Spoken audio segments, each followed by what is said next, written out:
Hey, I am here. I am so sorry. Do not fear nor be shaken. Isaiah 44:8. So, got my hope glasses on and apologize. Tried to cut my hair again. Didn't work, but it's okay. I didn't finish, and I was just getting to the prophetic part, and I named this Prophetic Calling Forth of the Bright Ones that have a whole new view of God's comfort for the past, present, and future. And I can see a couple of names at a time. So, Doreen, God bless you. Jacqueline, bless you. Thank you, guys. I know this has been in part, but I went to I'm doing good. Gone to the bathroom and I'm back. So I was sharing about the bright ones who I saw in this comfort room in the past, present, and in future.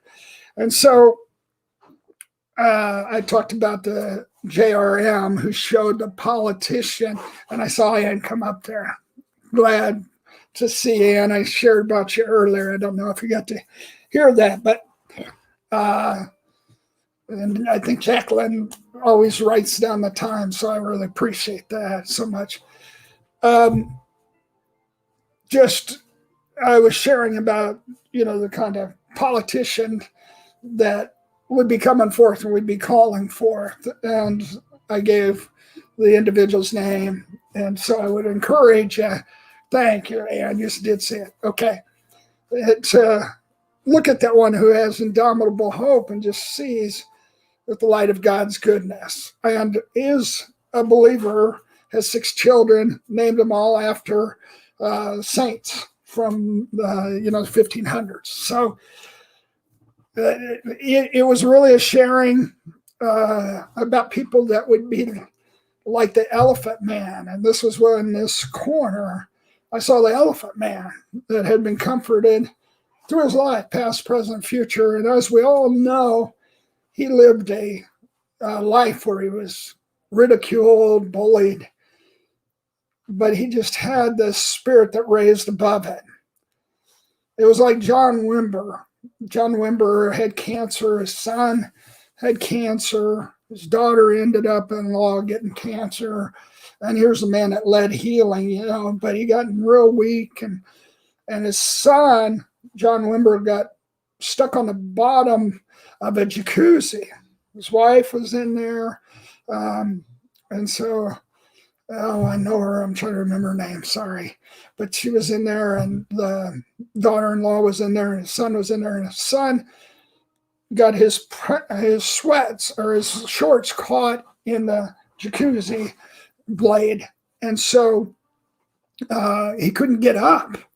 And he was stuck on the bottom. And so his wife was pulling and his daughter, and they're crying for John to help. And John's too weak to even get down in there. I mean, it just wasn't going to happen. And they rip his shorts and they get him up. And so he comes.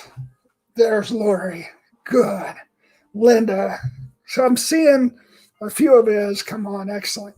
So John Wimber's wife, Carol shouted at John, why, just the pain of him dying, son dying.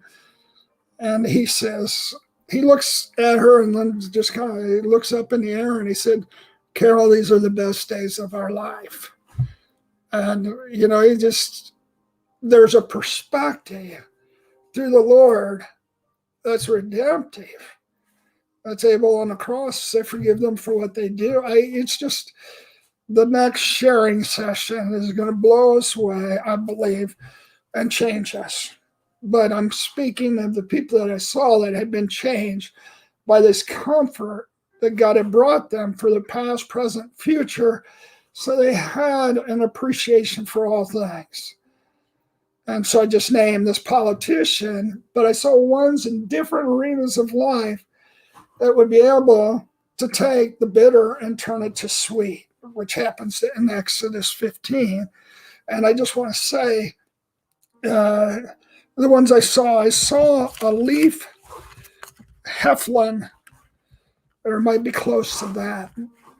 And that one was called to be 1 Corinthians 13:7. That's love that hopes all things.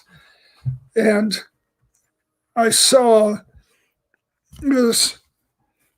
his grandchildren, I believe, and I saw that they come up in a grand place. It was a grand island.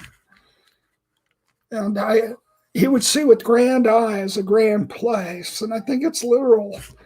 I think there's a grand island in New York and needs his perspective. If anybody knows him, and I'm believing I was with John Arnott, and he asked me to meet somebody, and this years ago, and I believe their first name was Leaf, and that they spoke on love. But I'm just not sure. So, but that was I spelled out the name as the Lord gave it to me, and said this one was going to an institute of higher learning, and honestly, it's where we're going to go in this yellow house. Some of the new encounter pathway that you'll experience as we go on this yellow house journey together. Just a new way to encounter him and see him. It's a must for Hope Prayer and for where we're going. And then there's also a new expression of the prophetic. It's been incomplete, where it sees the 1 Corinthians 16:7. The adversary's at the door, see good things, but then the adversary's at the door, and it stops there often, versus going through the door of effective ministry and being able to have that indomitable hope, or that hope against hope, that gives people a problem with the solution in God. And that's what the prophetic is called to do in this hour. It's called not just to build or bless, but to build. It's not called to gush and gas. It's called to be a real building block in people's lives. Like Zechariah said, it came to put building block. And it's called to be legacy and reformational and bring inheritance that remains. And I have no problem with the Trump prophecies. I want to share what happened with the presidential election with confidence, and that will be another time. But I look at this next time, I've been being able to get free of some of my work and, administration and management. I had a grace. I had 120 in one company and running a ministry with a lot of people, but I'm more of an entrepreneur or a scout. And so, I'll go from intergalactic vision to polishing the Nord knobs with no steps in between. So when I'm trying to equip people, it's like if you were designed to do accounting and they told you to be a theater person, you're just not. We can be critical of somebody as a leader because they're not that nurturing or something, but it's like Bob Fraser would say to people: don't allow Hartley to be your pastor or nurture you through a process, because I can love real well, but when I get into that place, I just have my executive functions don't work that way. I mean, it's just, but some have come in and helped with the management, helped with just the day-to-day love, which I love seeing happen. It's just, I'm just not good at it. And so it freed me more to be in the place where I can bring gold, is listening to his heart, loving his heart, and then hearing for the sake of others, which I love to do, and cities and nations. So thank you, everybody. But I'm hearing, in a way where there's not the clutter filling up the areas, that I'm very devoted to hearing and seeing him and seeing the original design that he's bringing forth and leading the people through this yellow house. And so I just thank you for the help. And so I saw Wayne Armstrong. And I know Wayne has been on this call before, this Facebook Live, and I saw at the depths of his bright soul, there was nothing but true victory. I've looked at others and I've looked at their souls and I've seen defeat and not his. And he needs to know it. He needs to know it, because sometimes you can have that at your core, but if you're tested, like as a Poseidon adventure, I would always remember the person swimming through and losing their life for somebody else. They didn't know they had it in them. Shirley MacLaine, I believe it was. And I can give some biblical examples, obviously, but just he's got it in him. He's going to surprise himself.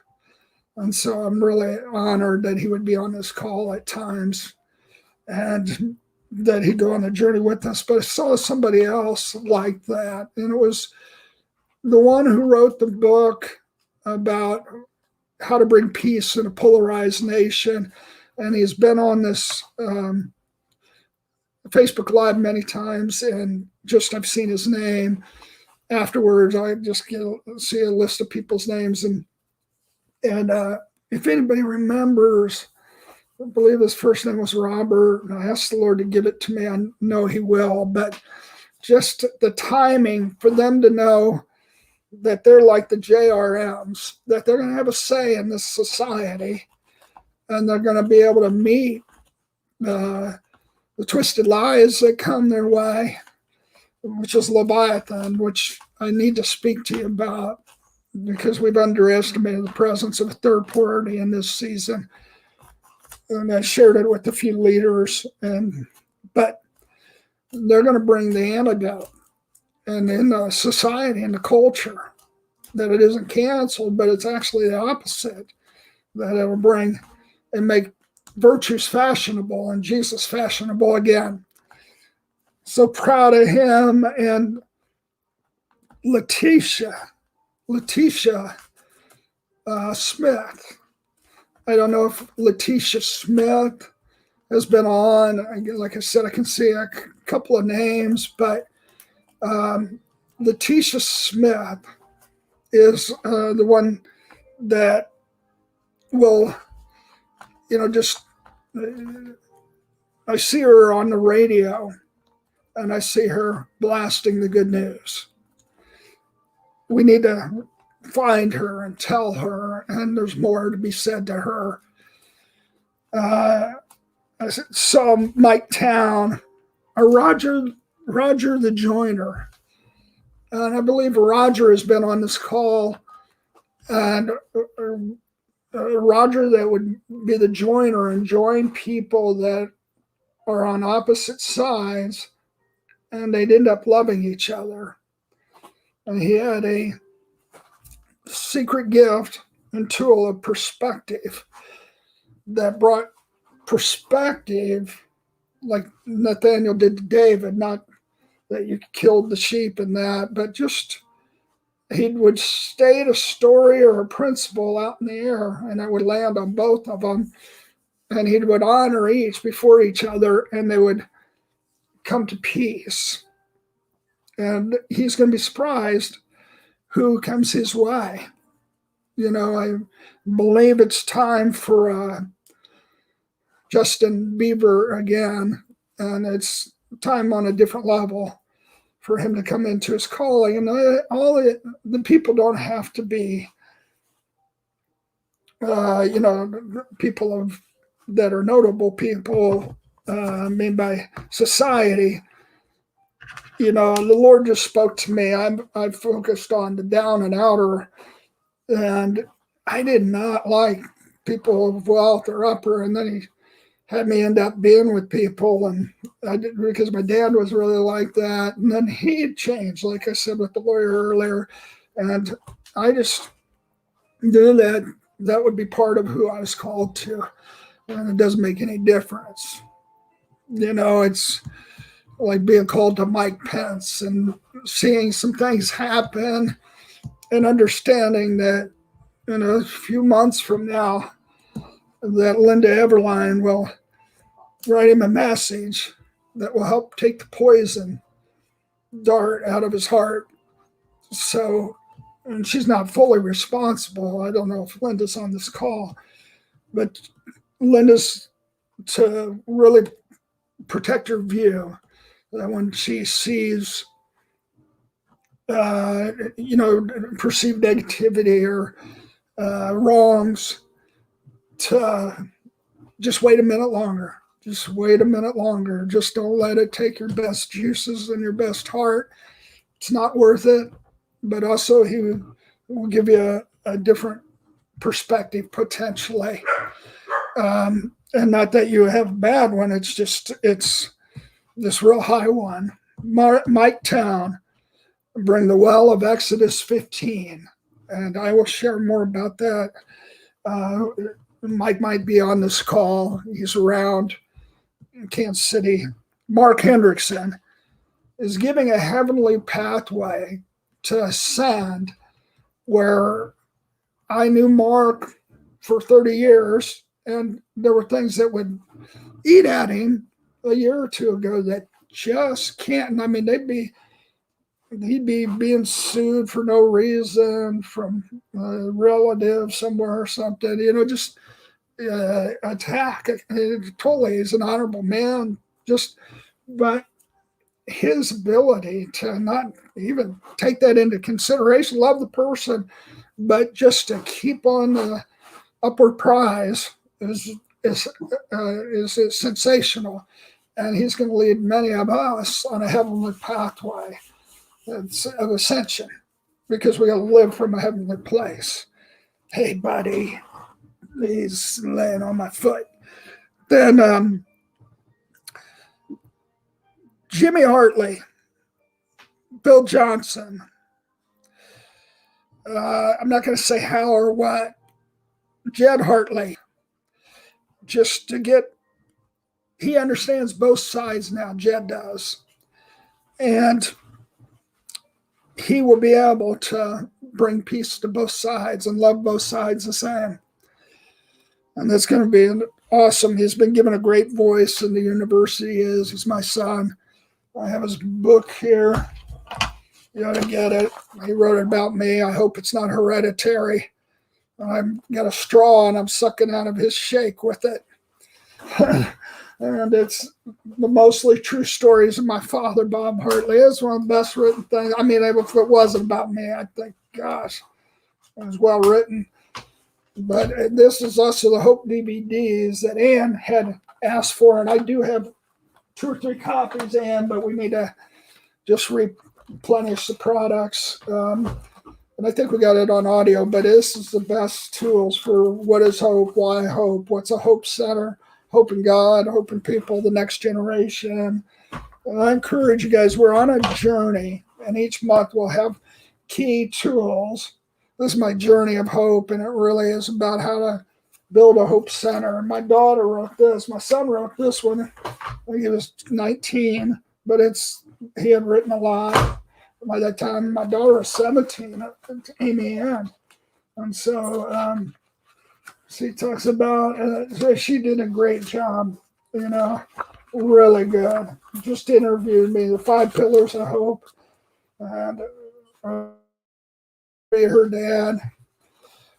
So, just encourage you with that. Eden, has anybody seen someone named Eden? And it's a garden. And it's someone that is been on, but it's a middle name, Julie. And this one is to have this perspective like the elephant man I was talking, that the elephant man, and I'm going in and out,